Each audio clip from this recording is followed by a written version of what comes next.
3 weeks earlier, Maya had described her life as fine. This was not a complaint and not a celebration. It was an accurate meteorological report. Mostly cloudy, no precipitation, no spectacular sunsets. She had her apartment in Washington Heights. A one-bedroom she shared with her cat, a one-eyed orange tabby named Guillermo she'd adopted from the shelter on 110th. She had her job. She had her sister Elena, who was finishing her sophomore year at City College and drove Maya crazy in the specific way that only siblings can. She had her best friend Priya, who worked in insurance and had opinions about everything. She had a bookshelf overstuffed with legal thrillers she read on the subway. She had ambitions that she kept folded small and tucked somewhere near her heart, like a note she wasn't yet brave enough to read aloud. Once, briefly, she'd wanted to be a journalist. She'd studied communications at Fordham, written investigative pieces for the school paper, won a regional collegiate journalism award for a piece she'd done on predatory lending practices in the Bronx. She'd applied to 3 newsrooms after graduation. She'd gotten 3 rejections that said essentially the same thing. "We love your voice, we don't have the budget, try us in a few years." She'd needed to pay rent. She'd gone to law school for a year and hated it. She'd dropped out and taken a paralegal certification and gotten the job at Strand and Burke because they were hiring and the salary was decent, and she told herself it was temporary. That had been 4 years ago. "You've got the instincts," her former journalism professor, Diana Cross, had told her the last time they'd had coffee back in February. Diana was now the features editor at the Manhattan Ledger, a digital investigative outlet that had broken 3 major political corruption stories in the past 2 years. She was 52 and sharp as surgical wire, and she had never stopped believing Maya could do what she was born to do. "You just need to give yourself permission." "I need to pay rent first," Maya had said. "Those things aren't mutually exclusive. Tell that to my landlord." But she'd been thinking about it more lately. Thinking about pitching Diana something. She just hadn't found the thing yet, the story with enough weight to justify the leap. She had not expected the story to find her. Bennett Strand's heart attack happened on a Tuesday in late October, and it was a spectacular, terrible thing to witness. He was 63 and had the broad, red-faced look of a man who had eaten well his whole life and exercised never. He'd been at his desk reviewing files when his assistant Joyce had heard a crash and found him slumped sideways from his chair, already unconscious. The paramedics arrived in 6 minutes. It was already too late. Maya had liked Bennett well enough. He was patrician in the way that men of his class and generation tended to be. Formal, a little distant, quick to delegate, slow to praise. But he'd been fair. He'd promoted her from junior to senior paralegal after 18 months, which was faster than the usual track. He'd left decent Christmas bonuses. Once, when her mother had been sick, he told her to take as many days as she needed and not to worry about the hours. She hadn't loved him the way Joyce had. Joyce was devastated, genuinely crumpled, had to be walked out of the building by 2 colleagues while she pressed her face into a tissue and kept saying 50 years of my life, 50 years.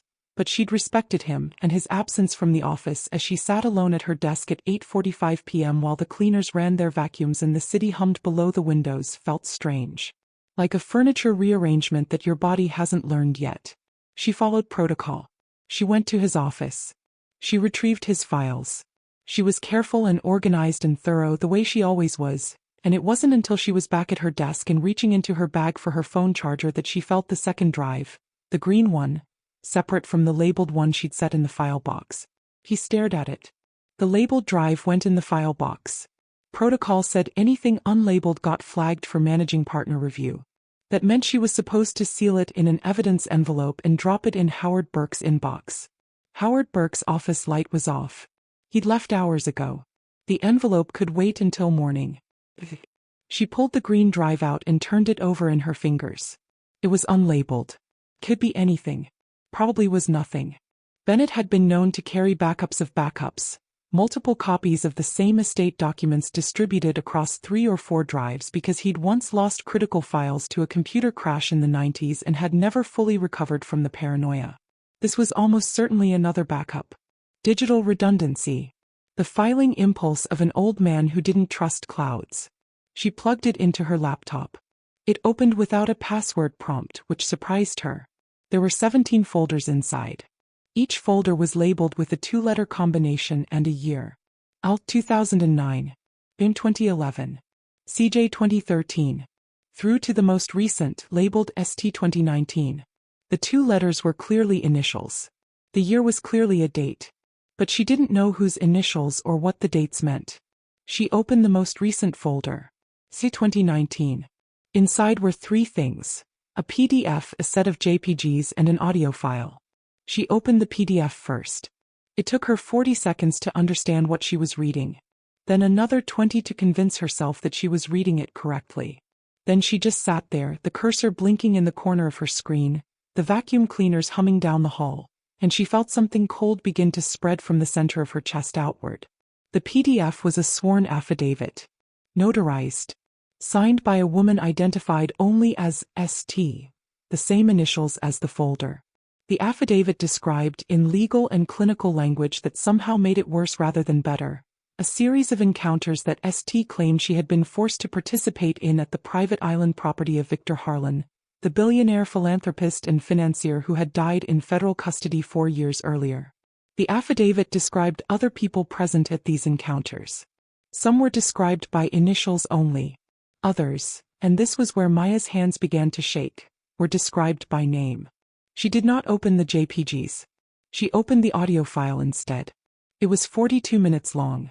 A woman's voice, clearly frightened, clearly trying to be precise, described the same events as the affidavit in fuller detail.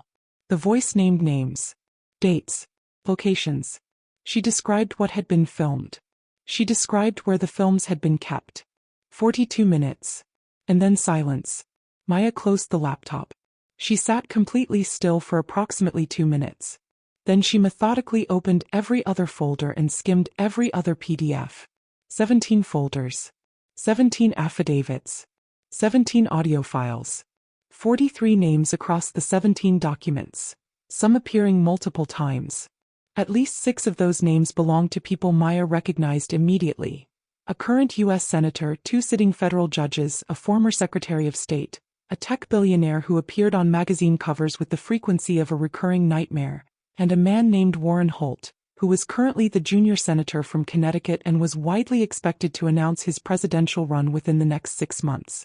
She unplugged the drive. She held it in her hand.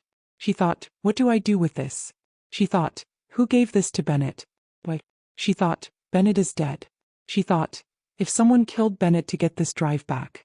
She made herself stop that train of thought and board a different one that moved slower and demanded evidence before conclusions. Bennett had a heart attack. 63 years old. Poor health. Not unusual. There was nothing to suggest anything other than the natural and terrible caprice of a diseased heart. She thought, I need to think. She put the drive in her bag. She gathered the labeled estate drive in its file box. She told herself she would sleep on it, she would think, she would make rational decisions in the daylight when her hands were not shaking. She took the Q train home. She did not sleep. Victor Harlan had been for 30 years, one of the most celebrated and least scrutinized men in America. Maya had spent the night of Bennett's death reading everything she could find about him. Not that she hadn't known his story before, but she needed to know it more completely, needed to understand the shape of the territory she might be stepping into. He'd been born in New Jersey, the son of a high school math teacher and a dental hygienist, which was the kind of origin story that became mythologized as soon as people saw what he'd built himself into. He'd dropped out of Princeton after his freshman year, started a financial advisory firm at 22, was a multimillionaire by 28, and a billionaire shortly after 40. The mechanism of his wealth was appropriately opaque. He supposedly managed money for ultra-high net worth clients, private wealth management for people so rich that regular private wealth managers weren't private enough. He had offices in New York, London, and Palm Beach. He had a private island in the Caribbean, a townhouse in Manhattan that occupied an entire city block, and a ranch in New Mexico. He had been charming, cultivated, and relentlessly curious, or so everyone had always said. He collected people the way some men collect art, for display and for the satisfaction of ownership. His dinner parties were legendary. Politicians, scientists, Nobel laureates, artists, tech founders, royalty. He gave generously to causes that had to do with science and education, which was another kind of currency, another kind of acquisition. The allegations had surfaced first in 2005, when a Palm Beach police investigation into reports of sexual abuse of minors had identified Harlan as a suspect. What followed was a decade and a half of legal proceedings that would have destroyed any other man, but instead illustrated, with brutal clarity, exactly how much protection wealth could purchase.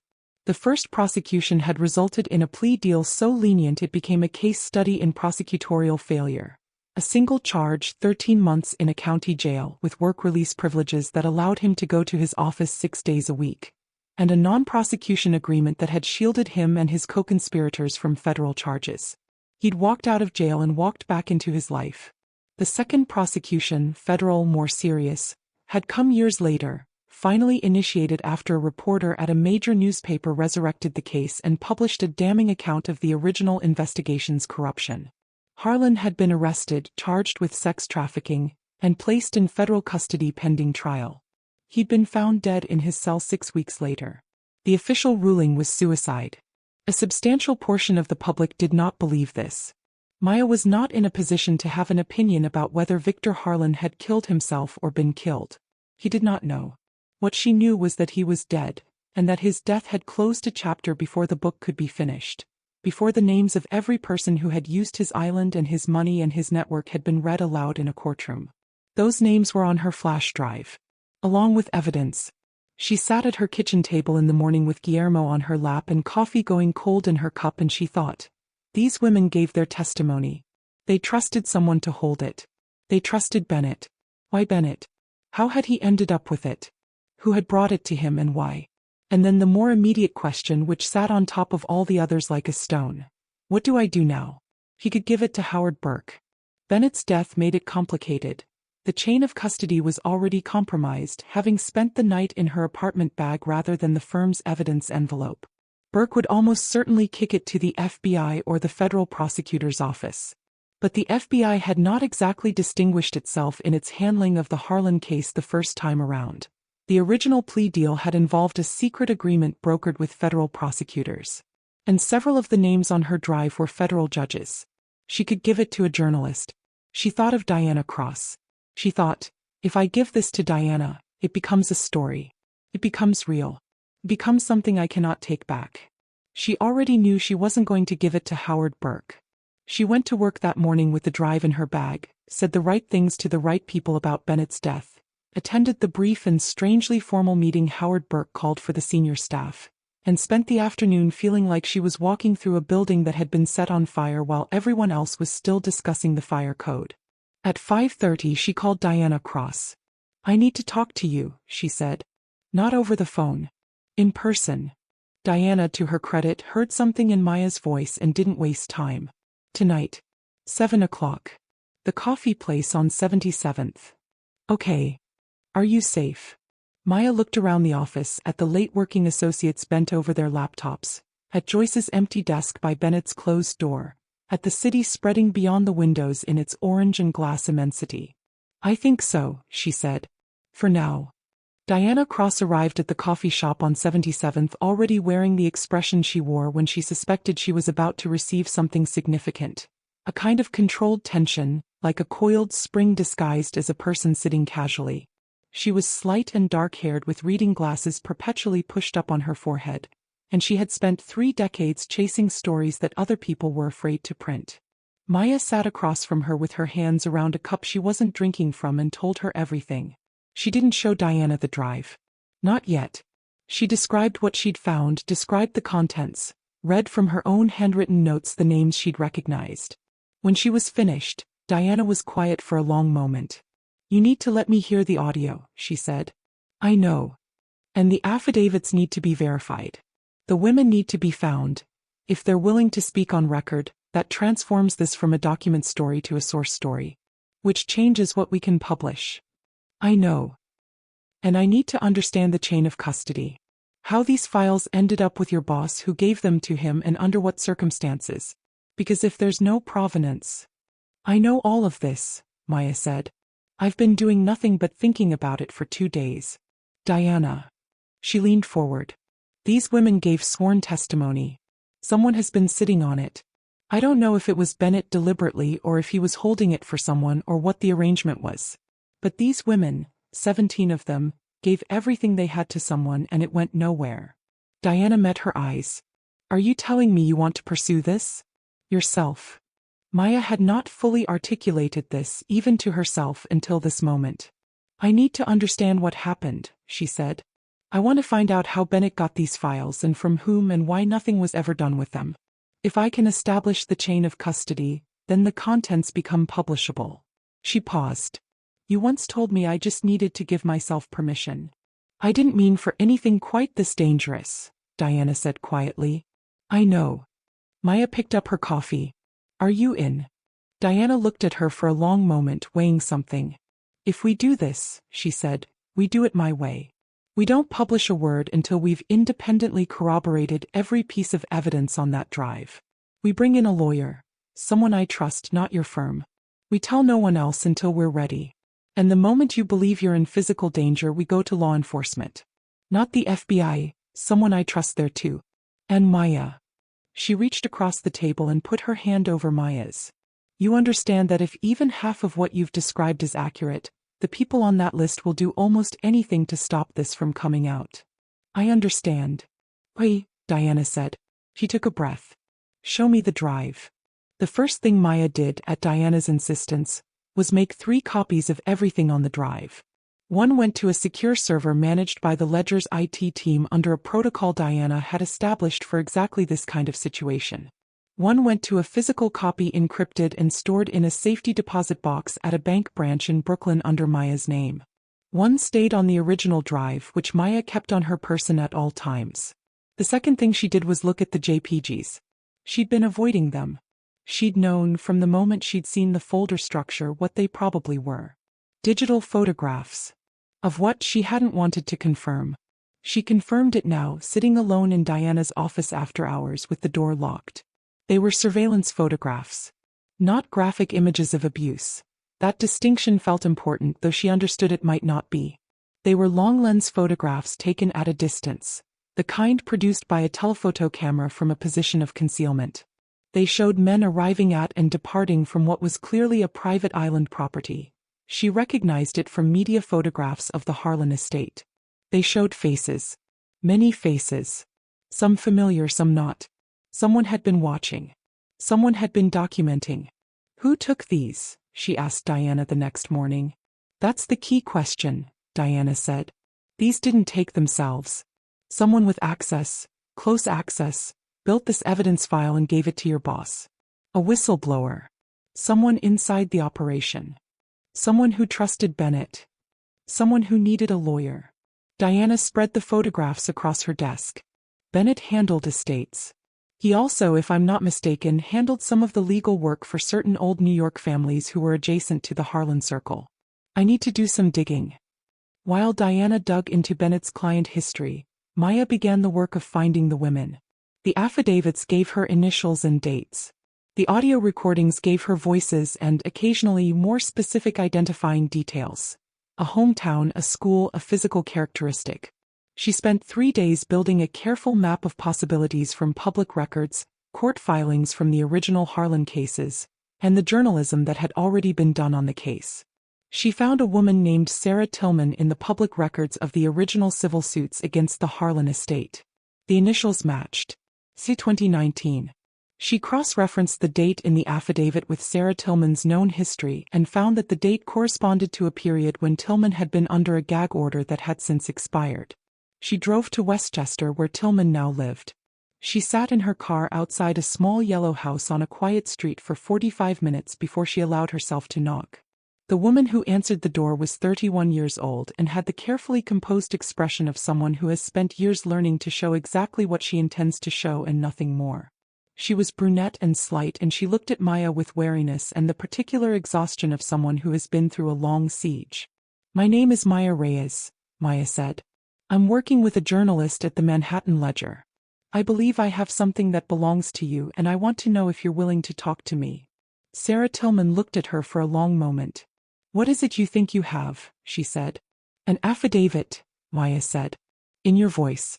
Describing what happened to you on Little James Island between June 12 and June 14, 2019. The color left Sarah Tillman's face completely. Come inside, she said. Sarah Tillman had been 18 when she first encountered Victor Harlan. She'd been recruited through a modeling agency, not a real one as it turned out, though everything about it had appeared legitimate. The agency had scouted her at her high school, told her she had remarkable presence, offered her a summer internship in New York.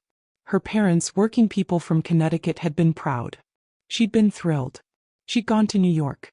What followed was a story so similar to the other 16 affidavits that it was, in its own horrifying way, structurally legible. The gradual normalization, the manipulation, the isolation, the introduction to Harlan, the island, the coercion.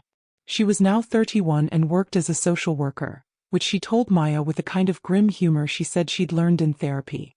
She'd given her affidavit to a woman named Margot Keene, who was Victor Harlan's former personal assistant and had, she said, spent years quietly building evidence against him and his network. Margot came to me in 2019, Sarah told Maya. They were sitting at the kitchen table, cups of tea between them, a cat, a gray one, heavy-set, sleeping on a chair in the corner. She'd left his employ years before. She'd been collecting everything she could. Photographs, records, testimony. She wanted to put together something that couldn't be ignored, couldn't be suppressed the way the first prosecution was. Who did she give the files to? Her attorney. A man named Bennett Strand. Sarah looked at Maya steadily. He was supposed to hold them in trust and find the right moment, the right law enforcement contact who couldn't be compromised, to release them. Margot was terrified about handing them directly to authorities because of what had happened the first time, the corruption, the way it had all been buried. Margot Keene, Maya said quietly, writing the name in her notebook. Where is she now? Sarah's expression shifted. Something moved behind her eyes that wasn't quite grief and wasn't quite fear but lived in the country between them. Margot died, she said. 2 years ago. Car accident. She paused. I don't know if it was an accident. Maya looked at her notepad. Bennett Strand. Heart attack. Margot Keene. Car accident. The people on this list, Maya said. Some of them are still very powerful. Yes, Sarah said. And you've been living in Westchester under your own name knowing this. I have a very good alarm system. Sarah's laugh was brief and without real humor. And I don't believe in living afraid. I've spent 12 years afraid. I'm done with it. Maya was quiet for a moment. I want to find the other women, she said. I want to give them the chance to decide what they want to do with their testimony. Their affidavits. I'm not going to make that decision for them. I know 3 of them personally, Sarah said. I can make calls.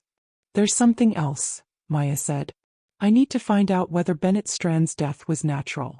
Whether Margot Keene's accident was genuine.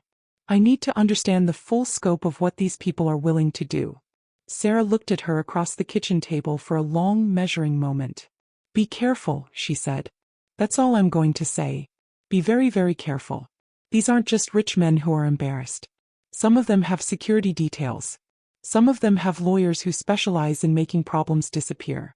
Some of them have been in positions of power long enough that the institutions that are supposed to stop them are the institutions they built. Maya nodded. She drove home on the Sawmill Parkway as the October sun went low and orange over the hills, and she thought about Margot Keene, who had spent years building a case and then died in a car accident before she could see it matter. She thought about what it means to inherit a dead woman's unfinished work. 3 things happened in quick succession over the following 48 hours that told Maya the invisible clock she'd been running against was running faster than she'd assumed. First, a man appeared outside the Ledger's offices on 32nd Street and photographed the entrance for 45 minutes from a car parked across the street. Marcus, who had developed the habit of running license plates on any unfamiliar vehicle in the block around their office as a precaution, identified the car's registration as belonging to a private security firm headquartered in Stamford, Connecticut. He flagged it to Diana, who flagged it to Hendricks, who told them both to assume they were being monitored and to behave accordingly. Second, a message appeared in the Ledger's general tips inbox, addressed by name to Diana Cross, which said only, "You should ask your new hire what she actually found in that office." It was sent from a disposable email address. It told them that someone had been monitoring the firm's comings and goings and had identified Maya's connection to the Ledger. Third, Howard Burke, the managing partner at Strand & Burke, called Maya into his office for what he described as a routine post-Bennett administrative conversation and which turned out to be anything but. He sat behind his desk with the careful expression of a man who has been advised on what he can and cannot say and is working to stay within those boundaries. And he asked Maya, in careful language, whether she had any recollection of additional materials from Bennett's office that might not have been included in the standard inventory. I followed standard protocol, Maya said. The inventory reflects everything I secured. Burke nodded slowly. Of course, he said. He paused. Maya Bennett had certain clients whose relationships were quite sensitive. I want you to know that whatever documentation you may have encountered in a professional capacity would be subject to attorney-client privilege, and that any disclosure of privileged materials could create significant professional and legal exposure. It was phrased as information. It was structured as a warning. I understand, Maya said. Is there a specific concern I should be aware of? I just want to make sure we're all protected, Burke said with the warmth of a man who means the opposite. All of us. She went back to her desk and called Diana. They're moving faster than I expected, she said. So do we, Diana said. How many of the survivors have you reached? 3 confirmed on record. Sarah made calls. I'm expecting 2 more in the next 24 hours. I'll take 2 more. We need at least 7 named sources for what I want to publish. We can have the remaining testimony be anonymous, but we need a critical mass of named voices to make this impossible to dismiss as a document story. Pause. How solid is Ellen Marsh? She's solid, Maya said. She's decided. I could hear it when I left her. She's been carrying this in Sarasota for 3 years and she's done carrying it. Good. Marcus is nearly finished with the financial map. Hendricks has identified 2 potential federal contacts above the field office level. We're close, Maya. Another pause. Don't let Burke rattle you. He didn't rattle me, Maya said. He told me they're afraid. Yes, Diana said. And afraid people make mistakes. Keep that in mind. The 5th survivor who agreed to speak was a woman named Rosa Chin, who was 29 and lived in Boston where she worked as a software developer. She'd been 16 when she was recruited through what she'd believed was a legitimate summer arts program administered through a foundation with Harlan's name on it. The program was real. The predation was hidden inside its architecture like a splinter inside a bandage. Rosa Chin had the directness of a woman who has gone through extensive therapy and emerged from it with a clear-eyed relationship with her own experience. Not healed in the sense of unaffected, but competent in the sense of knowing exactly what she was talking about and exactly how she wanted to talk about it. I want to be clear about something before we start, she told Maya on a video call because she preferred it to traveling. I don't tell this story for catharsis. I've done catharsis. I have a therapist. I'm describing what happened because it is factual information that belongs in the public record, and because the women who were younger than me, because I was not the youngest, Ms. Reyes, I was not even close to the youngest, deserve to have a world that takes it seriously. I understand, Maya said. Do you? Rosa Chin said, not unkindly but precisely. As I've talked to journalists before. Twice. Both times the story got killed before publication. Once because of legal pressure. Once because an editor decided the story wasn't sufficiently corroborated, which was interesting given that I was sitting in front of her corroborating it in real time. She paused. What makes this time different? Maya told her about Margot Keene's files. About the financial documentation, the photographic evidence, the corroborating affidavits. She told her about the New York AG's office and Cassandra Reeve. She told her about Ellen Marsh's testimony. When she finished, Rosa Chin was quiet for a moment. The handler, she said. The woman who arranged things. She's willing to testify. Yes. She was the first adult I encountered when I arrived on the island, Rosa said. She brought me a glass of water and told me where the bathroom was and showed me to a room. She had kind eyes. I remember thinking she had kind eyes. And I was 16 and frightened, and I held on to that as proof that everything was going to be fine. She paused. It wasn't fine. No, Maya said. I have spent a decade being angry at her, Rosa said. Angry at the ones who looked the other way just as much as at the ones who participated. She breathed. But she's going to testify. He's going to put it all on record. Even knowing what that costs. Yes, Maya said. Rosa's chin made a sound that wasn't quite a sigh and wasn't quite relief but lived somewhere between them. Then tell me what you need from me, she said. The call came on a Thursday morning, 11 days after Bennett's death. Maya was at her desk at Strand and Burke. She'd gone back to work because leaving suddenly would have raised questions and she needed the cover of normalcy, when her cell phone buzzed with an unknown number. She almost didn't answer it. Ms. Reyes, said the voice on the other end. Male. Measured. The flat, careful effect of someone who says exactly what he intends to say and no more. My name is Cole Bridger. I'm a special agent with the FBI. I'd like to meet with you today if possible. Maya's hands under the desk clenched. What is this regarding? She said, her voice even. We're conducting an inquiry into the estate of the late Bennett Strand, Bridger said. Standard procedure following his passing. We understand you were the employee responsible for securing his personal files. I just have a few routine questions. Routine. He processed the word. Routine questions from an FBI agent 11 days after her boss died of a heart attack. Of course, she said. What time works for you? They agreed on 2 p.m. at the FBI field office at Federal Plaza.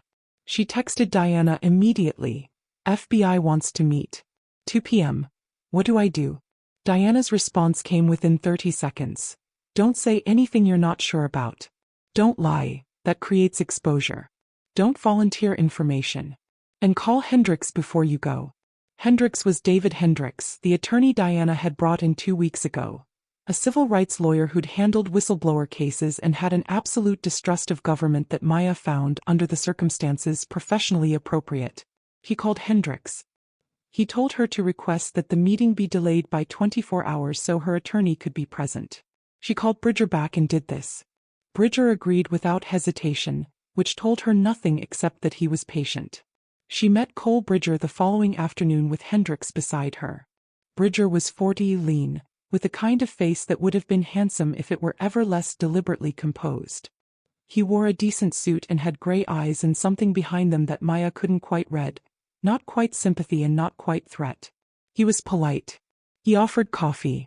He introduced his partner, Agent Yolanda Parks, who was younger and took notes. Ms. Reyes, he began. As I mentioned, we're conducting a routine inquiry following Mr. Strand's death. We understand from building security logs that you were the last person to access his private office on the evening of his passing. That's correct, Maya said. Per standard procedure, I secured his personal files. You retrieved 2 external drives from his desk, Bridger said. It was not phrased as a question. I retrieved a labeled estate drive, which has since been given to the managing partner, Maya said carefully. That's correct. Bridger watched her. Were there any other items retrieved from his office? Hendricks put a hand briefly on Maya's arm, a signal they'd agreed on. Paused before answering. I secured everything per standard protocol, Maya said. You understand, Bridger said pleasantly, that withholding evidence in connection with a federal inquiry is a serious matter.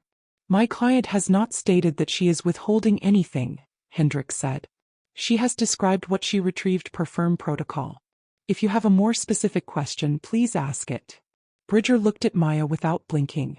Ms. Reyes, we have reason to believe that Bennett Strand was in possession of a digital storage device containing files that may be relevant to an ongoing federal investigation. We would like to know if you have knowledge of such a device. Maya held his gaze. She thought of Sarah Tillman's face when she'd opened the door.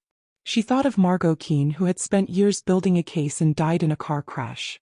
She thought of 17 affidavits, 17 voices, describing 17 iterations of the same horror.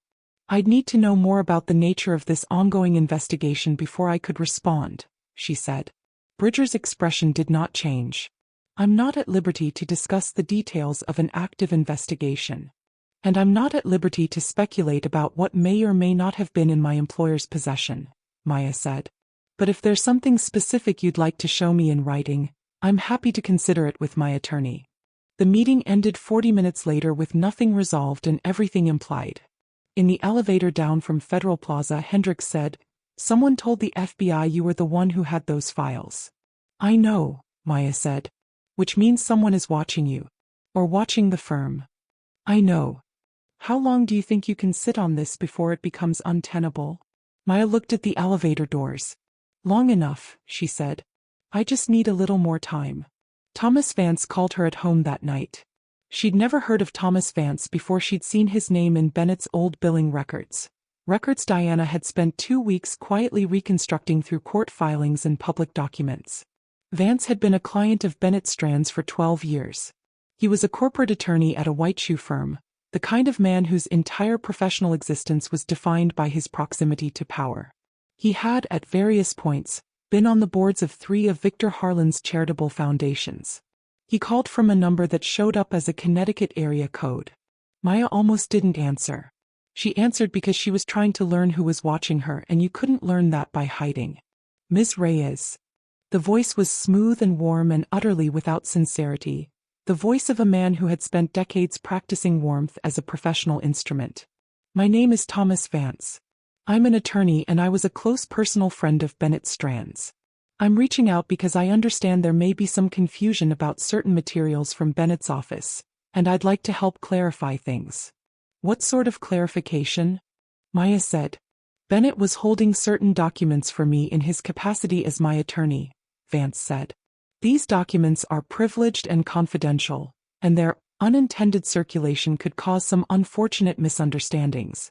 I'm simply hoping to recover them in the most discreet and amicable way possible. I see, Maya said. Could you describe these documents? Pause. I'd rather do so in person. Over dinner, perhaps. I'm in the city this week. I could arrange something quite comfortable, quite private. Mr. Vance, Maya interrupted. I'm going to need to consult with my attorney before I meet with you. Of course, he said. The warmth did not diminish. Of course, Maya. Take whatever time you need. But I want you to know that we're reasonable people. We're simply trying to resolve a situation that arose unexpectedly because of poor Bennett's tragic death. There's no need for this to become complicated. Complicated. She noted the word. The implicit weight of it. I'll be in touch, she said and hung up. She sat on her couch with Guillermo on her lap and her hands perfectly still, and she thought, they know. They know I have it, or at least they strongly suspect. Vance is Bennett's client, which means he knew Bennett had the files. And now he knows Bennett is dead and the files are missing. She thought, how long before reasonable approaches become unreasonable ones? She texted Diana. We need to accelerate the timeline. Diana's response, agreed. I found something. Come to the office tomorrow morning. Early. Diana had found Margot Keene. Not alive. Margot Keene was dead, as Sarah had told Maya, killed 2 years ago in a car accident on a wet road in Virginia. But she had left something behind. She had left a second set of files separate from the Bennett Strand cache. She was methodical, Diana told Maya the following morning, spreading documents across the table in the ledger's conference room. She had a system. She built multiple redundant evidence caches, distributed to multiple custodians so that no single person losing their copy would mean everything was lost. Bennett had one cache, Maya said. Who had the others? This is what I've spent 3 days trying to figure out. Diana sat down. I found 2 things. First, Margot maintained a personal archive with a document storage company in New Jersey under a corporate name she'd set up specifically for this purpose. The account was prepaid for 20 years and configured to send copies of its contents to 3 email addresses if the account went dormant, i.e., if Margot stopped checking in for more than 6 months. She's been dead 2 years, Maya said. The 6 months is long past. Yes. The copies went to the 3 email addresses 18 months ago. Diana slid a printout across the table. One of those addresses was a Ledger email account, which I had no idea about. Margot set it up herself, apparently trusting that I would know what to do with it when it arrived. I checked my archived spam folder. She paused. It was there. I missed it 18 months ago. I found it 3 days ago. Maya stared at the printout. What was in it? Essentially the same contents as the Bennett cache, but with additions. Diana pulled another document. Margot's personal notes. A chronology she built documenting the network. Not just Harlan himself, but the infrastructure around him. The people who facilitated. The properties used. The money flows. She identified a handler. A woman who coordinated the logistics of the island visits. Who has never been publicly identified, who is still alive and who, according to Margot's notes, has been living quietly in Florida under an assumed name for the past 3 years. Maya was quiet. There's something else, Diana said. She hesitated, which was unusual. Diana Cross very rarely hesitated. The second piece of what I found. Margot's notes include a section about the original investigation. The Palm Beach investigation in 2005. She documents in detail how the investigation was interfered with.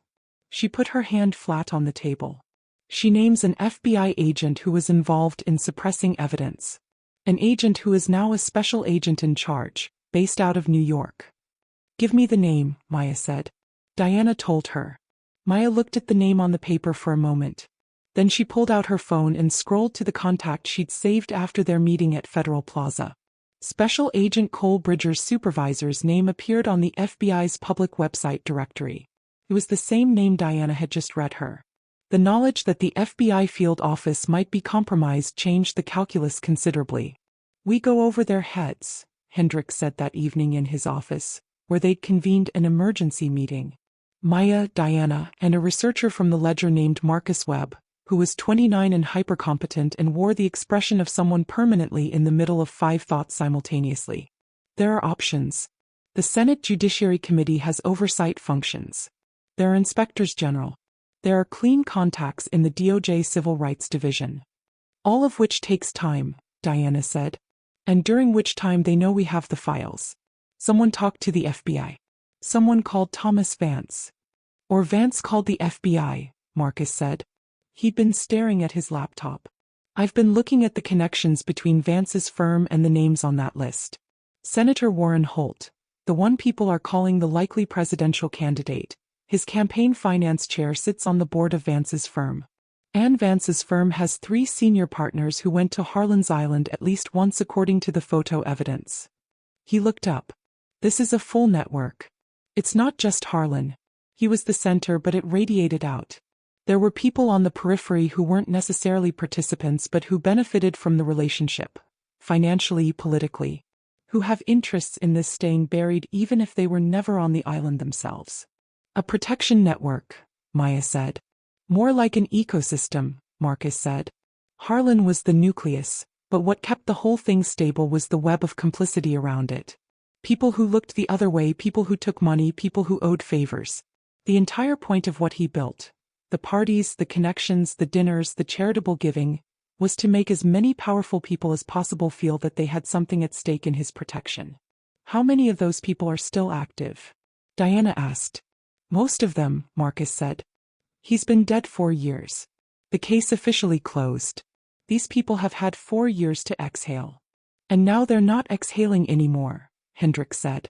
Maya had been quiet for several minutes, assembling something. I need to find the handler, she said. The woman in Florida. If she's still alive, she's either the most dangerous person on earth or the most valuable witness. Margot's notes. Do they include a specific location? Diana pushed a folder across the desk. Maya found the second survivor who agreed to speak before she'd even finished her drive back from Westchester.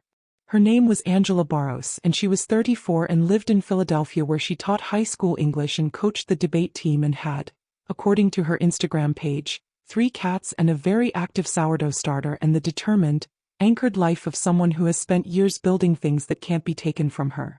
Maya had found her through the court records of the civil suit against the Harlan estate. Barros was one of only 3 plaintiffs who had used her full name rather than pseudonymous initials, which Maya had found notable. It took courage, or a particular decision about courage, to put your name on a document like that. Angela Barros picked up on the second ring when Maya called from the road. I wondered if someone would call eventually, she said. There was no surprise in her voice, only a kind of patient recognition. I'm not surprised it took this long. I have documentation that includes what I believe is your testimony, Maya told her. An affidavit. Given to a woman named Margot Keene, forwarded to an attorney named Bennett Strand. Margot, Angela said quietly. Yes. I knew Margot. She died. I know. She was one of the most decent people I ever met in my life, and that includes everyone I met after everything happened, when decent people were somewhat thick on the ground around me because they were all trying to help. Margot was different. She wasn't trying to help. She was trying to do something. There's a distinction. Pause. What are you trying to do, Ms. Reyes? I'm trying to publish a story, Maya said. A complete one. With documentation and testimony in names. The kind of story that results in actual consequences. Consequences? Angela said the word the way people say words they have been told many times and have not been permitted to believe. That's an ambitious word. I know. The last time I testified, in the original civil case, I was subjected to 18 months of motions and counter-motions designed to exhaust and humiliate me. My attorney's firm received 3 threatening letters. My employer at the time, a school where I was a new teacher, received an anonymous complaint about my character that was entirely fabricated and which I spent 4 months defending against. Another pause. So when you say consequences, I want you to understand what that word costs the people who enable it. I understand, Maya said. And I'm not going to insult you by suggesting that this time is automatically different, or that you owe this to anyone. A long silence. What's different this time? Angela Barros said. Honestly, what makes this time different from the last 6 attempts? It was the right question. It was the most important question. Maya took a breath. Margot Keene spent 8 years building a complete evidentiary record, she said. Not just testimony. Financial records, surveillance photographs, logistical documentation, independent corroboration. The kind of case that can't be suppressed the way the first one was because there is too much of it held by too many people in too many places. And because the political cover is different. The men who shielded the original investigation are themselves documented in the files. They're not safe on the outside of this anymore. They're inside it. Silence. Where did you go? Angela said finally. Westchester. To see Sarah Tillman. Sarah. The word was warm with something. How is she? She's thinking about going to Italy. Angela Barros laughed. It was a real laugh, full and surprised. Good, she said. That's good. She deserves to go to Italy. Pause. Okay, Ms. Reyes. I'll talk to you. When can you get to Philadelphia? Angela Barros met her at a coffee shop near her school, still in her work clothes. Dress slacks, a blazer, the professional armor of a classroom teacher. She had the alert, evaluating presence of someone trained to read a room full of teenagers and manage it. And she turned that presence on Maya with the frank assessment of someone who has been burned before and has learned to look before stepping. Maya let her look. Margot used to say that good people who do nothing aren't neutral, Angela said when they'd settled. She said neutrality in a situation of injustice is a choice on behalf of the injustice. It's not passive. It's active. She wrapped both hands around her mug. She said that's why the people who knew and said nothing, the staff, the guests, the business associates, were as much a part of the system as the men on the island. Do you agree? Maya asked. Angela considered it carefully, the way someone who assigns essays on moral complexity to teenagers considers things. I agree that inaction has consequences. I'm more careful about assigning moral equivalence. There are gradations. The teenage assistant who filed papers and didn't ask questions is not the same as the man who paid for a plane ticket and flew someone's 17-year-old daughter to an island. She paused. Margot understood those gradations too, I think. She was precise about it. She wasn't building a case against everyone tangentially connected. She was building a case against specific people who made specific choices. That's what the documentation reflects, Maya said. Yes. Angela looked at her steadily. I've spent 12 years teaching kids that words matter. That precision in language is an ethical act. That you can't substitute feeling for thinking even about things that require enormous feeling. She lifted her mug. Margot was precise. I hope you're precise. I'm trying to be, Maya said. The interview lasted 3 hours. Angela Barros named names, confirmed timelines, described the specific mechanics of recruitment that she'd experienced. The modeling agency, the introductory meeting in New York, the gradual escalation of requests, the island. She described what had been filmed and where. She described the young woman from Idaho who had been on the same island visit as her, who she hadn't known then and had only connected with years later, and who was now, as it happened, the high school debate coach at a school in Idaho, building the same kind of anchored life as Angela. There's something we do, Angela said near the end. Those of us who've stayed connected. We check on each other. Not constantly, we have our own lives, thank God. But at significant moments. When a story about Harlan's case resurfaces. When something triggers. On the anniversary of certain dates. She paused. It's not trauma bonding exactly. It's more like, we're the only people on Earth who know exactly what it is we know. There's a specific loneliness in that. And we keep each other company in it. That's why Margot's work mattered to you personally, Maya said. Even beyond justice. Because she saw us, Angela said simply. She came to us and said, I know what happened, I believe you, and I am going to spend the rest of my life making sure it can't be denied. She was quiet. She kept her word. Even past the end of her life, she kept her word. Pause. That's rare enough that you notice it. The evidence architecture. Marcus Webb presented the map on a Thursday afternoon in the Ledger's conference room, and even Diana, who had been a journalist for 30 years and thought she was past being surprised by the shapes that institutional corruption could take, was quiet for a long moment when she saw it. It was a network diagram, built-in software Marcus used for investigative mapping, rendered in color. Red for the island participants, blue for financial connections, green for legal and institutional links, orange for documented complicity at arm's length.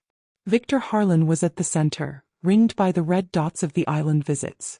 But what radiated outward was a constellation that covered the entirety of the conference room's projection screen and extended, Marcus had warned them, several additional layers deep beyond what he'd been able to confirm. The clean outer ring, Marcus said, pointing with his pen, is where it gets interesting. These are the people who never went to the island, or at least can't be placed there by the documentation. But they interacted financially with Harlan in ways that were, let's say, unusually favorable. Extremely large and unusually structured charitable contributions that don't map to any coherent philanthropic rationale. Legal representations that appear to have been provided below market rate. Business introductions that resulted in deals worth hundreds of millions of dollars. He tapped a cluster of green dots on the left side of the diagram. These are institutional actors. 2 major law firms. 3 financial institutions. 1 regulatory body. He paused.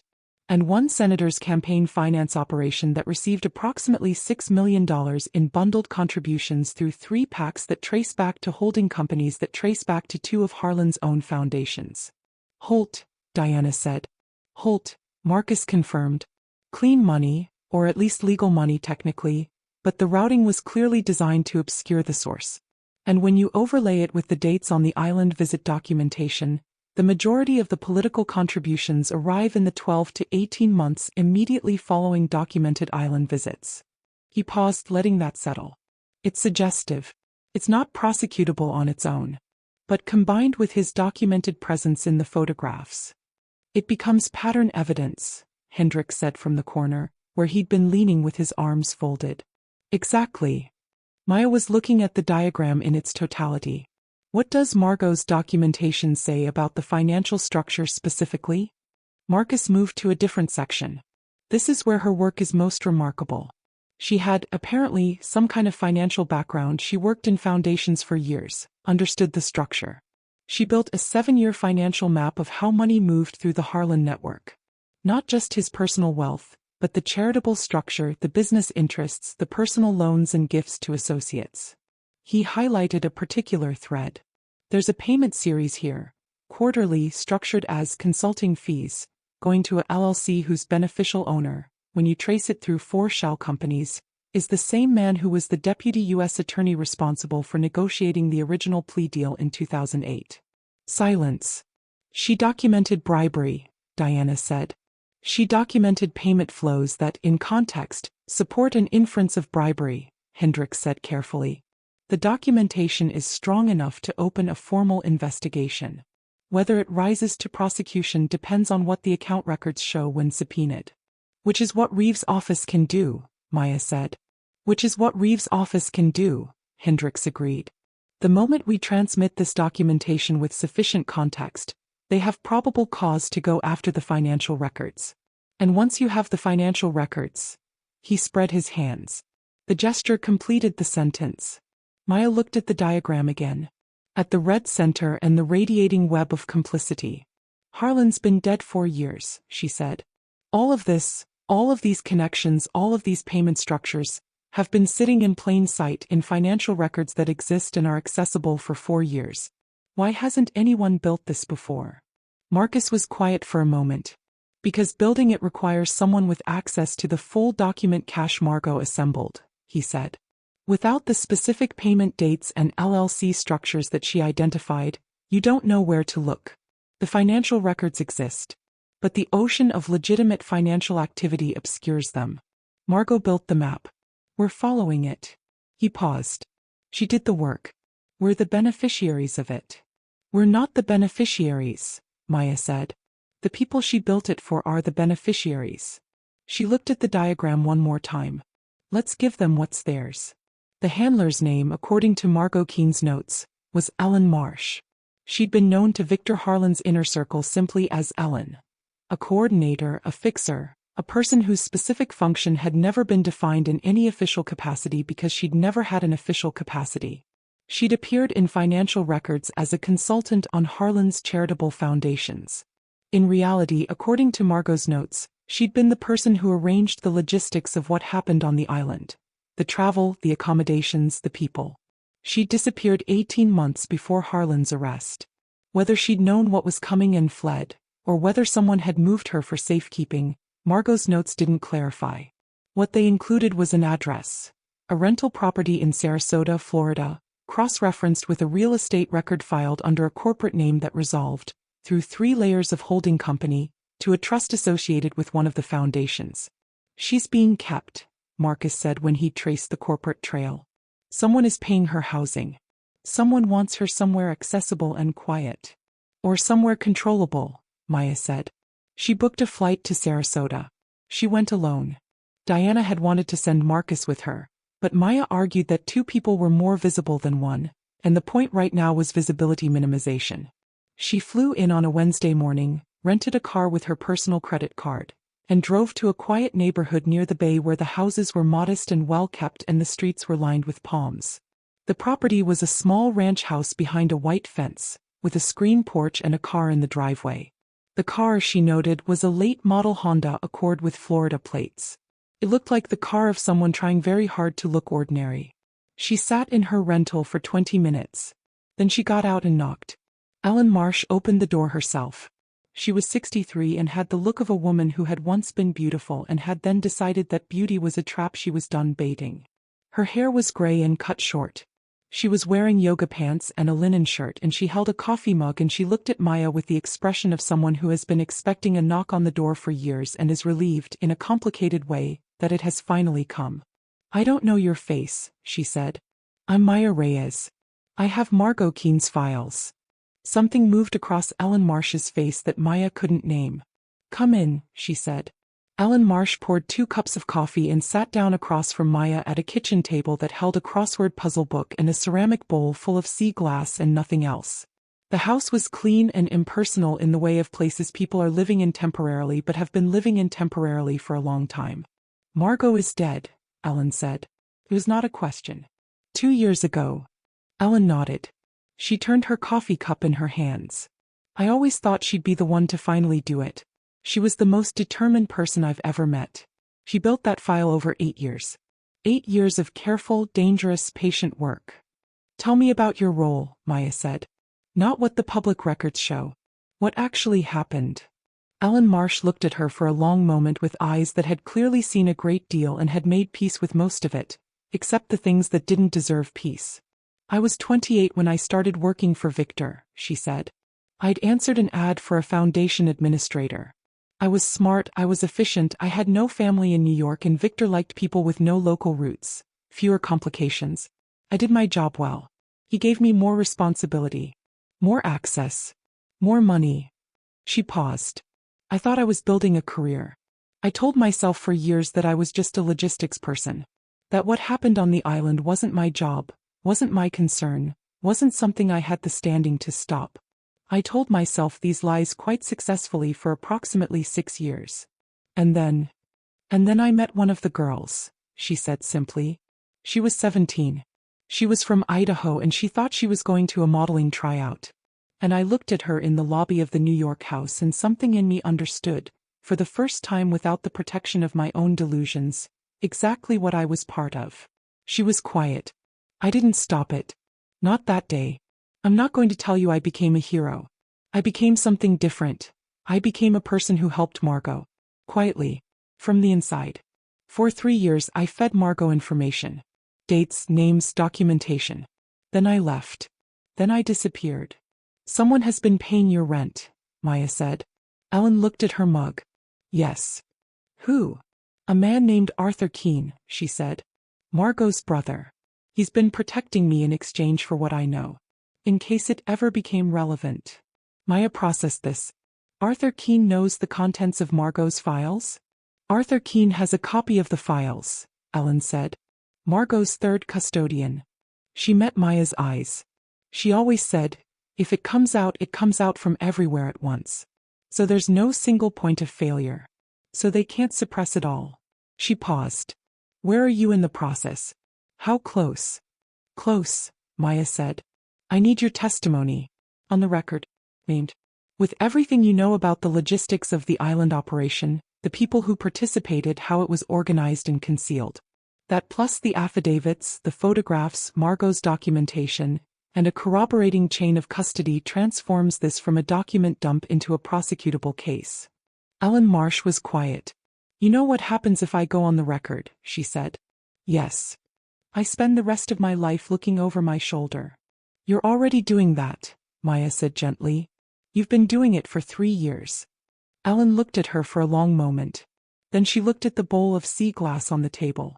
She reached in and picked up a piece, smooth, green, worn down by time and water to something beautiful. Sarasota Bay, she said. I collected all of this in the year I've been here. There's something about the way the water does that to things. Breaks them down and makes them smooth. He said it back. All right, she said. I'll talk to you. Everything I know. The flight back from Sarasota was the first time in 2 weeks that Maya allowed herself to breathe. She'd spent 4 hours with Ellen Marsh, recording everything with Ellen's explicit permission on her phone and in her notes. She had names, dates, locations, corroborating logistical details. She had Ellen's identification of faces in the photographic evidence. Not just the famous names she'd already recognized, but 6 others she hadn't, including 2 men who held significant positions in the current administration. She landed at LaGuardia at 8 p.m. and turned her phone back on as she walked through the terminal. 14 missed calls. 3 from Diana. 4 from Hendricks. 2 from Marcus. And 5 from a number she didn't recognize, which had also left a voicemail. She called Diana first. What's happening? Where are you? Just landed. LaGuardia. What? Get in a cab. Come to the office. Don't go home. Diana's voice was controlled but taut.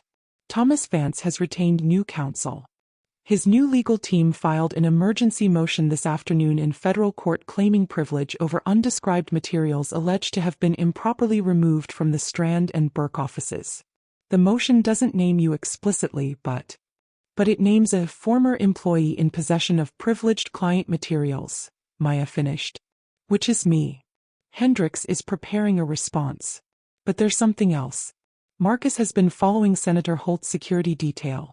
Publicly through social media and public records, nothing invasive, and he's picked up something. Holt's head of private security made 2 flights in the past week. 1 to Connecticut, where Thomas Vance's office is located. 1 to New York. They're coordinating, Maya said. They're mobilizing, Diana said. Maya, I think you need to consider whether staying visible, going to your apartment, your office, is the safest approach right now. Maya was quiet for a moment, walking through the terminal toward the cab line, moving with the current of the evening crowd. I'm not going to hide, she said. Hiding is exactly what they want. If I disappear, it looks like we don't have what we have. We accelerate publication. How close is the story? 90%, Diana said. The legal clearances are taking time. We need another 48 hours. 48 hours, Maya said. I'll figure it out. Don't go to the office tonight. Meet me in the morning. He got in a cab. He did not go home. She checked into a hotel in Midtown under her own name. No point using a false one, she had no system for it and it would only look suspicious later. And sat on the bed and listened to the voicemail from the unknown number. Ms. Reyes. the voice she'd come to associate with Special Agent Cole Bridger. "I know you spoke with Agent Bridger last week. I'm calling because there are things about that meeting you should know. Things about who sent Bridger to speak with you. I'm not willing to do this over voicemail. If you're willing to meet, you can call me back at this number. My name is Agent Yolanda Parks." Agent Parks. She'd been in the room at Federal Plaza taking notes. She hadn't spoken. She'd seemed, in retrospect, slightly separate from Bridger. Not hostile but careful. Maya stared at the phone. She called back. They met at a diner on the west side at 7 the next morning.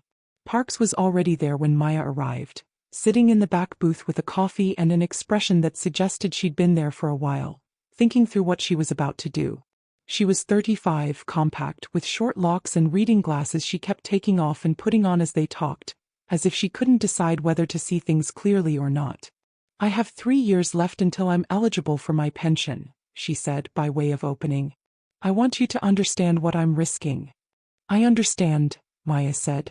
"Cole Bridger is a good agent on most things," Parks said. "He's done good work for 20 years. But he is close, personally and professionally, to the ASAC who assigned us your case. And that ASAC has a history with the original Harlan investigation that has never been examined, because Harlan's death effectively ended all the investigations. Margot Keene documented it," Maya said carefully. Parks looked at her. "Then you know more than you've been letting on." "Possibly. Then let me confirm something and you can decide what to do with it." Parks folded her hands on the table. "The meeting between Bridger and yourself was initiated not at the Bureau's own motion but in response to a formal request from outside counsel. Specifically, a request made by a firm representing parties who claimed to have a legitimate interest in materials allegedly removed from the Strand and Burke offices." "Thomas Vance's new legal team," Maya said. "I'm not in a position to confirm names," Parks said. "But the Bureau was essentially serving as a messenger for private parties with private interests, which is not how we're supposed to work. I raised this concern internally and was told to continue my assignment." "Why are you telling me this?" Parks was quiet for a moment. "Because I've looked at the Harlan case history. The real history, not the official version. And because 2 people connected to this case are dead. A woman named Keene and your employer. And nobody has asked the questions that should be asked about either death." She paused. "And because I have a daughter who is 19 years old, and when I read about what this man did to girls her age for 30 years while people looked away, I find I am less interested in protecting my pension than I believed." Maya looked at her across the table. At the coffee going cold between them. At the diner around them filling with the ordinary morning of ordinary people eating breakfast before ordinary days. "I need a law enforcement contact," she said. "Someone who can initiate a legitimate investigation based on what I have, not suppressed by the people who suppressed it before. A federal contact who isn't compromised, or a state AG's office." "New York State AG's office," Parks said. "There's a woman there named Lieutenant Cassandra Reeve. She ran the state's independent task force on the Harlan case 4 years ago. She was the one who pushed the federal charges that finally went somewhere, even if they ended the way they ended. She's not answerable to the FBI field office. She's aggressive, she's thorough, and she has no relationship with any of the people on your list. She also lost a close friend who was one of Harlan's victims. She's been waiting, I think, for something exactly like what you have." Maya memorized the name. "Are you going to continue your assignment with Bridger?" she asked. Parks put her glasses on and looked at her coffee. "I'm going to continue taking excellent notes," she said. "Which is all I can do from where I'm sitting." She stood up. "Be careful. They're watching you closely. And they are, from everything I've been able to observe, genuinely frightened of what you have." She left money on the table for her coffee and walked out into the morning. 48 hours. Maya lived them with a precision and intentionality she'd never before applied to any aspect of her life, as if she'd suddenly discovered that time had a specific weight she'd previously been undervaluing. She called Lieutenant Cassandra Reeve's office from a public phone in a Grand Central Terminal booth, an anachronism she'd have laughed at a month ago, identified herself and said she had information and evidence related to the Harlan network that she wanted to transmit to the AG's office before publication of a news story that would contextualize it. Reeve called her back within an hour. They spoke for 20 minutes. Reeve was exactly as Parks had described. precise, controlled, and somewhere beneath the professional surface, burning. If the documentation is what you've described, Reyes said, I can have a unit standing by. But I need the material before publication, not after. You'll have it in 42 hours, Maya said. She spent 12 of those hours at the ledger with Diana, Marcus, and a legal team of 4 attorneys working through the story. It had grown, in the weeks of reporting, from a document story into something more structurally complete. The history of the network, the failure of the first prosecution, the documented suppression of evidence, the testimony of 11 survivors who had agreed to be named, 6 others had chosen to remain anonymous, which was their right. Alan Marsh's testimony and Margot Keene's archive, the work of a dead woman finally arriving where it had always been intended to go. It was the largest story the Ledger had ever attempted to publish. Diana read the final version at 2 a.m. and put it down and was quiet for a full minute. This is it, she said. It was not a celebration. It was an acknowledgement. The kind you make when something long overdue is finally happening. We publish the morning after we send everything to Reyes, Maya said. Agreed. She went home, to her actual apartment which she hadn't been to in 2 days, and fed Guillermo and sat on her couch and called Elena. Hey, you okay? Elena said, hearing something in her sister's voice. I'm fine, Maya said. I just wanted to hear your voice. I'm going to tell you something soon. Something I've been working on. You're going to see it. Is it important? Yes. Are you safe? Maya thought of Sarah Tillman's steady eyes. Alan Marsh's bowl of sea glass. Margot Keene, who had spent 8 years building this case and died before she could see it matter. I think so, she said. I'll explain everything soon. I'm holding you to that, Elena said. She hung up and sat in the dark and was almost at peace. Then her door buzzer rang. The night before. After the man had appeared at her door and Marcus had confirmed via cameras that the SUVs outside were gone by midnight, Maya sat in the hotel room on the 23rd floor of a midtown hotel and could not sleep. This was not fear exactly. Or not only fear. It was the particular wakeful state of someone standing at the edge of an irreversible action, unable to move forward and unwilling to move back. She opened her laptop and read through the story one more time. The full 6,000-word story as it now existed in final draft, after 3 rounds of legal review and 2 full fact-check passes and 1 conversation with a forensic document specialist who had confirmed the photographic evidence's provenance. It was a complete story. A true story. She opened a new document and started writing what would become her own companion piece. Not the major story that was the team's, but her piece. She wrote for 2 hours in the dark hotel room with the city glittering below. She wrote about the drive and the bathroom floor and the cold tile and the ringing phone and Sarah Tillman opening a door in Westchester and the bowl of sea glass in Florida. She wrote, the files existed because someone built them. They reached publication because several people decided that the cost of suppression was higher than the cost of truth. That calculation, that particular arithmetic of conscience, is not made once. It is made continuously, every day, in the face of opposition that has resources and institutional momentum and the inertia of all the times this story was told and wasn't heard. She saved the document. She lay down on the hotel bed. She thought about 43 names. She thought about 17 women. She thought about Margot Keene, who had believed in institutional gravity, who had done the geometry, who had trusted that the truth would fall the right way if you gave it the right architecture. She slept. She looked at the entry camera on her phone app. Standing in front of her building's front door was a man she'd never seen before. Broad, in a dark jacket, the kind of physical presence that could be read as either security guard or threat depending on context. He was looking at the buzzer panel but had not yet pressed hers. He called Marcus. Someone's outside my building, she said. I'm tracking something on your block, Marcus said. He'd set up, over the past week, a system of alerts tied to parking and traffic cameras in her neighborhood. Maya had thought it excessive. She did not think it excessive now. 2 vehicles. Dark SUVs.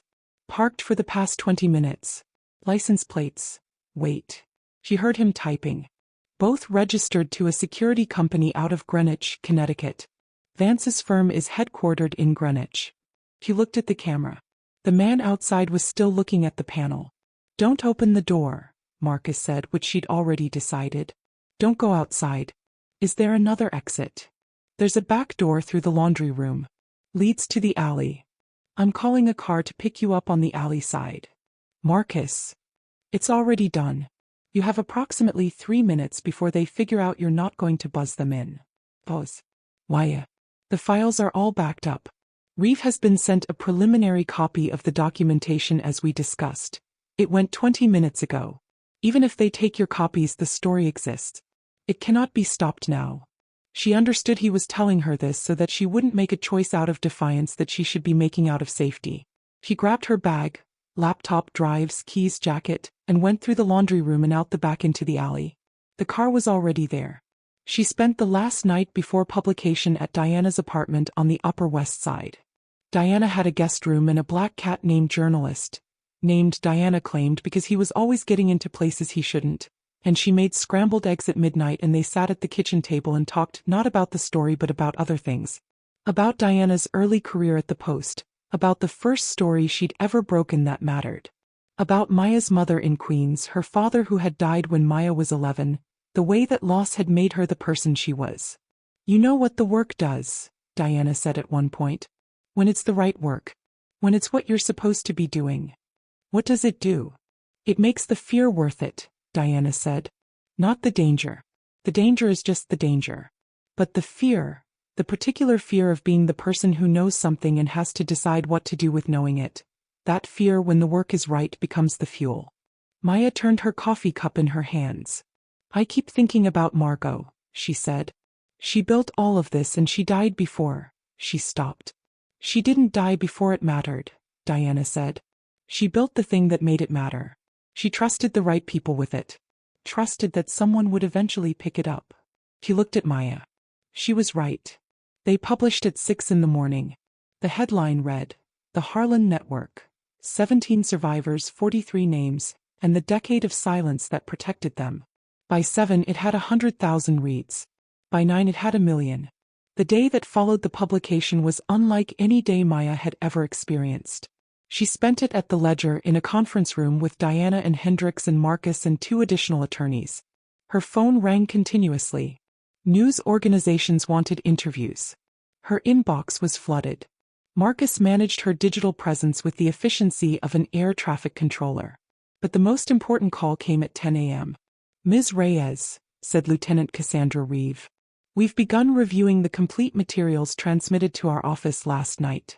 I'm calling to inform you that we are opening a formal investigation, and that I have been in contact this morning with 3 U.S. attorney offices regarding potential federal coordination.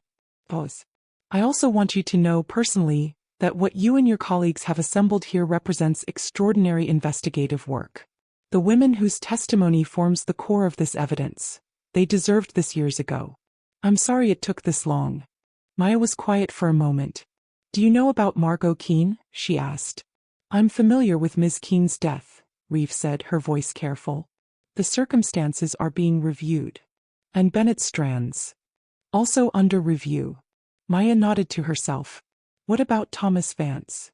Mr. Vance has retained counsel as of this morning, Reeve said. I would recommend you not make plans that would take you out of contact for the next several weeks. When she hung up, Diana was watching her from across the conference room. It's happening? Diana said.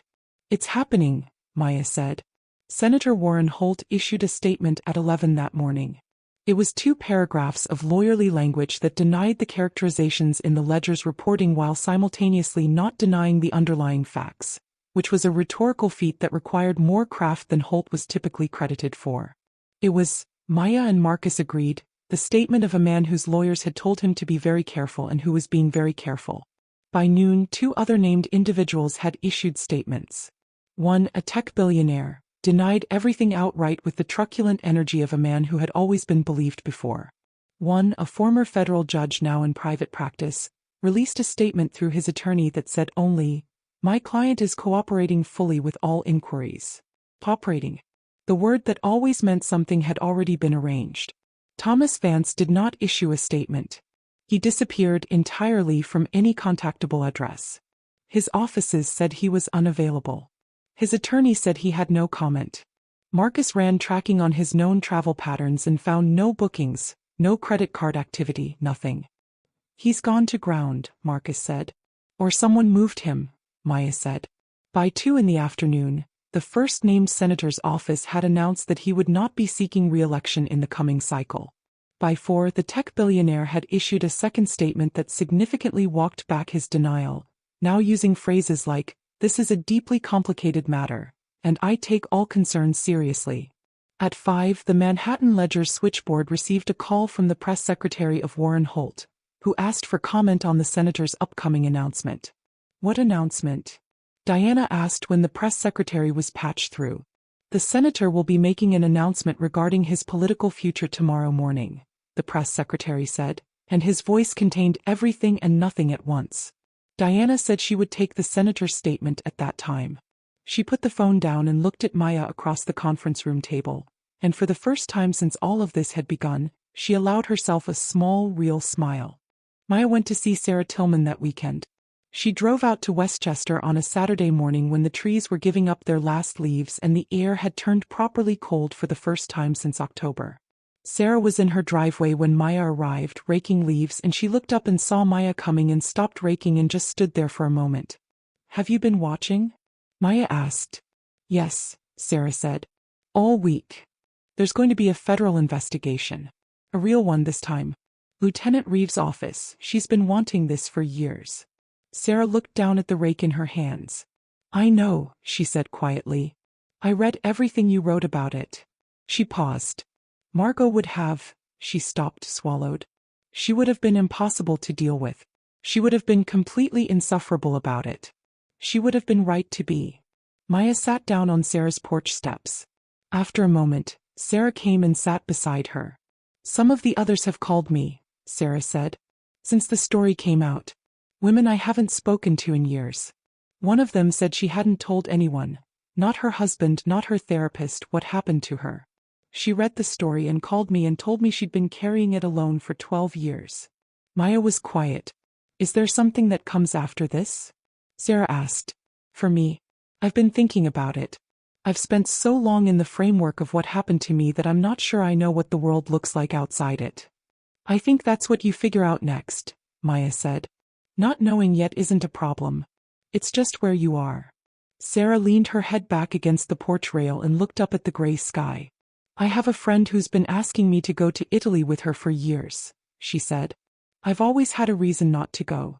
Something too immediate. Something too fragile about my life at home." She paused. "Maybe I go to Italy." "I think you should go to Italy," Maya said. Sarah laughed.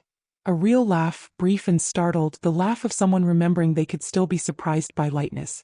Cole Bridger called her on a Tuesday. 3 weeks had passed since publication. The investigation was formally open. 2 arrests had already been made, not among the most prominent names, not yet, but among the logistical network, the people who had been the mechanics of what happened on the island. Thomas Vance had been located in Europe, Switzerland specifically, and was in conversations through attorneys about his cooperation. Bridger called from his personal cell phone, not an official line. "I owe you an apology," he said. "You don't owe me anything," Maya said. "I was used," he said. "And I allowed myself to be used because I trusted the wrong supervisor and didn't ask the right questions. That's on me." Maya was silent. "I want you to know," he continued, "that I put in for a transfer. And that I've given Park's name to the Senate Judiciary Committee staff, who are looking at the internal process questions. She deserves protection for what she did." "She does," Maya agreed. "For what it's worth," Bridger said, "the courage required to do what you did, to sit on something that powerful, that dangerous, and to pursue it instead of giving it back. I've been in this work for 20 years and I don't know many people who could do that." Maya thought of herself on the bathroom floor, 3 in the morning, the flash drive pressed against her sternum, her phone ringing in the dark. "I was terrified," she said. "Yes," Bridger said. "That's the part that takes courage." The first congressional hearing took place in December, in the wood-paneled hearing room of the Senate Judiciary Committee that Maya had seen on television dozens of times. She attended as press with a credential issued by the Ledger. She sat in the second row of the press gallery and watched the committee members arrange themselves at their elevated desk, and she thought about the strange recursiveness of power, the way it consumed itself, the way the institutions built to check it were sometimes staffed by the very people they were meant to check. Ellen Marsh testified via video link from a protected location. The AG's office had provided her with a security arrangement that was more robust than an alarm system and a sea-glass collection. She was clear and specific and unshakable. Her testimony lasted 3 hours and 40 minutes. When it was over, one of the committee members, a woman from Oregon who had spent her career on judiciary oversight, removed her reading glasses and looked directly at the camera through which Ellen Marsh had testified and said, "On behalf of this committee, I want to acknowledge that your testimony today is an act of extraordinary civic courage. And I want to acknowledge the long failure of our institutions to hear this, and others like it, when it was first brought to us." Ellen Marsh on the video link said simply, "It's about time." Maya in the press gallery wrote the line down in her notebook. Then she put the pen down and just sat there for a moment, in the hum of history being made in an ordinary room. Warren Holt announced, as his press secretary had telegraphed, that he would not be seeking the presidency. His statement was several paragraphs long and involved the phrase, "to focus on my family," 3 times and the word "reflection," twice, and contained, reading carefully between its lines, the shape of a man in freefall trying to compose himself on the way down. The tech billionaire issued a third statement, a full apology, this time running to several hundred words. It was, Maya noted in the follow-up piece she wrote for the Ledger, the statement of a man whose lawyers had told him that the choice was between a controlled dissent and an uncontrolled one, and that he should choose the controlled one. The former Secretary of State said nothing publicly but retained 5 attorneys. The sitting federal judges, there were 2, both immediately recused themselves from all pending cases while the investigation was ongoing. The judicial oversight process, which moved at a speed that made geological time look urgent, had at least been initiated. Thomas Vance returned from Switzerland in January and was met at JFK by federal agents. He was charged with obstruction of justice, destruction of evidence, and conspiracy in connection with the suppression of the original Palm Beach investigation. He entered a not guilty plea. His bail was set at a number that reflected the judiciary's new willingness to take flight risk seriously. The first of the named island participants, not Holt, not the federal judges, but a man who had attended fewer than 5 times and whose net worth was merely substantial rather than obscene, was charged in February. He accepted a plea deal that required full cooperation with investigators in exchange for a reduced sentence. The machine, slow as all machines of this kind are, was turning. The former Secretary of State gave an interview to a magazine. A long, circumspect interview in which he described a life of regret and complexity and did not say anything that could be used in court. Maya read the interview and wrote a measured response for the Ledger that was read widely and which said, essentially, "The time for interviews explaining complexity is before the harm, not after." Ellen Marsh, through her attorney, announced that she had agreed to write a book. She was working with a writer in Florida. She was still living by the bay, still collecting sea glass. She told the attorney to tell the press, never felt less afraid in her life. Sarah Tillman went to Italy in April. She sent Maya a single photograph from Rome, the Colosseum at sunset, orange and ancient and enormous. She sent it with no caption and Maya needed none. On a Wednesday in May, Maya received a letter. It was handwritten on plain white paper, in a handwriting that was careful and slightly old-fashioned. The return address was a P.O. box in Virginia. Miss Reyes, my name is Arthur Keene. I am Margot's brother. I have been reading your reporting since it began, and I wanted to write to thank you for the care with which you've handled her work and her name. Margot always believed that the right person would find those files at the right moment. She had a faith in institutional gravity. She believed that truth, if built carefully enough, would eventually fall toward the people equipped to use it. She described this once when I asked her why she didn't just release everything publicly herself as doing the geometry. Building the angles so that when the thing dropped, it dropped correctly. You did the geometry correctly. She would have liked you. If you are ever in Virginia and inclined to meet, I would like to tell you more about who she was. She deserves to be known as a full person, not only as the woman who built the case. She was also someone who loved terrible mystery novels and made spectacular pasta and had a laugh you could hear from 3 rooms away. Thank you for finishing what she started. Arthur Keene. Maya read the letter twice. Then she put it down on her desk and looked out the window of the Ledger's office at the city below, going about its enormous and indifferent business, and she thought about Margot Keene, who had built the geometry, and about the kind of faith required to build something whose completion you might not live to see. She thought about what she'd said to Sarah Tillman, Not knowing yet isn't a problem. It's just where you are. She thought about where she was. Then she picked up her pen and began writing Arthur Keene a letter back. The Margot Keene Foundation for Survivor Advocacy launched in September with a ceremony in Washington, D.C. attended by the 11 named survivors, 3 members of Congress, Lieutenant Cassandra Reeve, Diana Cross, and, at Arthur Keene's specific and repeated insistence, Maya Reyes. Maya sat in the back, which was where she preferred to be, and watched the things that had been set in motion 7 months ago express themselves in the language of podiums and microphones and folding chairs and the specific silence of a room full of people who understand the weight of what they are witnessing. Arthur Keene spoke about his sister. He was 61 and looked like her in photographs, the same jaw, the same tendency towards stillness. He described her mystery novel collection. He described the pasta. He described the laugh.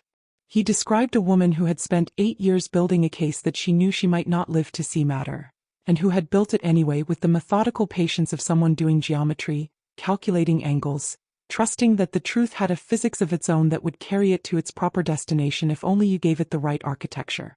She is not here today, Arthur said. That is unjust. It is a loss I will carry for the rest of my life.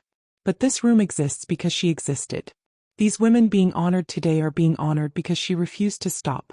And I think, he paused and looked briefly at Maya in the back row, that she would have found immense comfort in knowing that she chose well. That the people she trusted to hold her work held it well. After the ceremony, Arthur Keene found Maya in the atrium. He was tall and had his sister's eyes, and he shook Maya's hand with both of his, holding it for a moment, and said simply, "Thank you." She thought about what to say. She thought about all the things that were true, about fear and purpose, about the calculus of danger and obligation, about what it means to inherit unfinished work, about sea glass, about the way water wears things down and makes them smooth. She did the hard part, Maya said finally. She did most of it. I just carried it the last mile. Arthur Keene shook his head gently. The last mile is often the hardest, he said. Maya thought about a bathroom floor, about a phone ringing in the dark, about the weight of something the size of a thumbnail pressing against her sternum. Sometimes, she agreed. She took the train back to New York that evening, watching the fall landscape scroll past the window, the fields and the highway and the back edges of small towns, the ordinary American expanse of it. She had her notebook open on her knee, half filled with notes for the next story, which Diana had given her the go-ahead on last week. A piece on the prosecutor's office in Palm Beach and the specific individuals who had constructed the original Harlan plea deal, and what had happened to them, and what accountability looked like in a system designed to protect itself. It was a big story. It would take months. It would be difficult and dangerous in its own particular way, different from the Harlan files but continuous with them, part of the same long accounting that institutions resist and that journalism at its best insists upon anyway. She wrote a few lines. Crossed them out. Wrote them differently. The train moved through the dark, through the ordinary American night, carrying her north toward the city. Across the aisle, a teenage girl was texting, the blue glow of her phone reflected in the dark window. She looked about 16 with earbuds in and the serene inattention of someone traveling a familiar route. She had no idea, Maya thought, that the train was carrying anyone of note. No idea that the woman in the green coat with the pen in her hand had spent the past 3 months doing something that would eventually, slowly, imperfectly, begin to change the structure of what was and wasn't permissible in America.